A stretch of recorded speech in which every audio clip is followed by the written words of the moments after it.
የድሮ ሰፈር አልናፈቃችሁም? ልጅነታችን ያረፈበት መልሳችሁ አው ከሆነ ሰፈራችሁን ኮሜንት አድርጉ። ሁሉም የራሱ ሰፈር ትዝታ አለው። ስለራስ ሰፈርና ቦሊውድ ፊልም መነሻ ጅማሬን ላስቃኛችሁ ወደድኩ። የሰላም የአንድነትና የአብሮነት መልካም ትዝታዎች መሰረት የጣሉበት ስለሆነ 54 የሚለውን ስያሜ የ54 ነዋሪዎች የሆኑ ወጣቶች ከአይምሯቸው ሊፍቁትና ሊተዉት አይፈልጉም።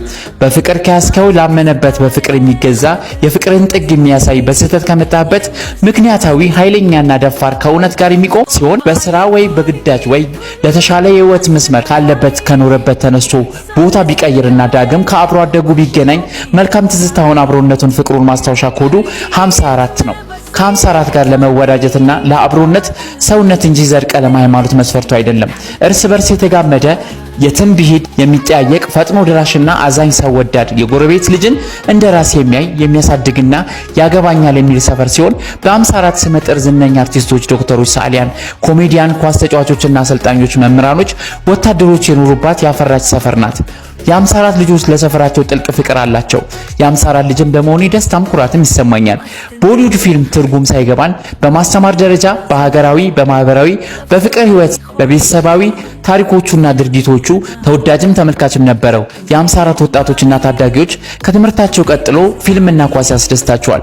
በኳስ ቁጥራቸው ከፍተኛ ተጫዋቾችን፣ አሰልጣኞችንና ተተኪ ታዳጊ ተጫዋቾችን ያፈራ ሲሆን በጊዜውም ብዙ ዋንጫዎችን ለቀበሌው አስገኝቷል። ያሳደጋቸው የሰበሰባቸው ካላስፈላጊ ሱስ የታደጋቸው ሜዳ ለበጎ አድራጊ ድርጅት ህንፃ መስሪያ ከሆነ በኋላ ተሰብስቦ የነበረው መልካም ወጣት መልካም ትዝታዎቹን እንዲያዘ በየግል የህይወት መስመር እንዲገባ ተገደደ። የቦሊውድ ትዝታዬን ከመወደው የቀድሞ ፊልም ባለቤት ጉቹ ወይም ተስፋዬ ነጋሽ እጀምራለሁ።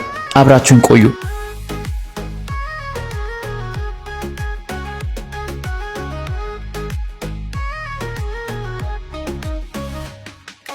ሰላም ጤና ይስጥልኝ። በድጋሚ አሁን የምገኘው በቀድሞ ሲኒማ ቤት ወይም ቪዲዮ ቤት የሚያሳየን በጣም የምንወደው በጣም የምናከብረው ጉቹ ወይም ተስፋዬ ነጋሽ ከሱ ጋር እንግዲህ ጥሩ ቆይታ ይኖረኛል። የተለያዩ ገጠመኞችም የተለያዩ ትውስታዎችንም አብረን የምንጫወት ይሆናል። አብራችን ቆዩ። መልካም ቆይታ። ስሜ ጉቹ ወይም ተስፋዬ ነጋሽ ይባላል።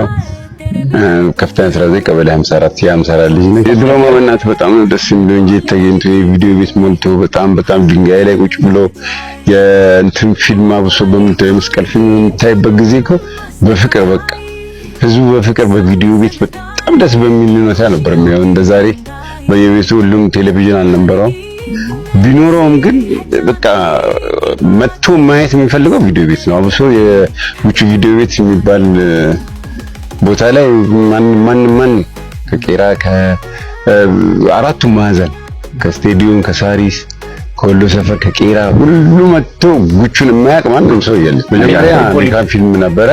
በኋላ ግን ወደ ህንድ ፊልም ተቀየረ። ሻሩክን፣ ሰልማን፣ ሀጃይ እና ጎቪንዳን እና ሀሚር ደስ የሚሉ ናቸው። ሀሚት ሚቱ በጣም ወዳቸው ሚቱን በጣም ነው በጣም ዋቢ ቪዲዮ የሚባል ካሴት ነው አይደል? እዛኔ በካሴት ቪኤችኤስ ነበርና በጣም ደስ ይል ነበር። ያን አትራፊ ነበረ በጣም ምን 50 ሳንቲም ነው ገና ተመልካችማ 50 ሳንቲም ነው። አጠቃላይ ደግሞ በጣም ቪዲዮ ቤት ይሞላ ነበር እንዴ! በቃ እስከ 200 ብር ታገኛለህ በቀን። እስከ 200 ብር ታገኛለህ በቀን። 200 ብር ቀልድ አይደለም በወቅቱ በጣም ደስ። ከዛ መጣም በስንት ነው እዛ 3 ብር ምናምን ነው የምታመጣው፣ ግን ቼንጅ ትደራረጋለህ። አሁን ለምሳሌ ሌላ ቦታ ቪዲዮ ቤት ካለው ከዛ ጋር እንቀያየራለን። ከዚህ ለእንደዛ ነው የምናቆየው እንጂ በአንዴ ምናምን ከሆነ አይቻልም። እንደዛ ነበር፣ ግን በጣም ደስ ይላል። ካሴት ግን የሚሰርቁ ልጆች ምናምን አላጋጥሙም? በጣም ተፈላጊነቱ መቼ ይሰርቃሉ። የሚገርም ነገር እዚህ ላይኛው ረዲጋ ሳሳይ የአፍሪካ ዋንጫ ነበርና ጓደኞቼ ናቸው። የሚገርም ነገርና ከፊት ለፊት ነው የሚቀመጡት እንደዚህ ከፊት ለፊት። እኔ ደግሞ ወጣ ብዬ አንድ ቋርጌ ነው የምመለሰውና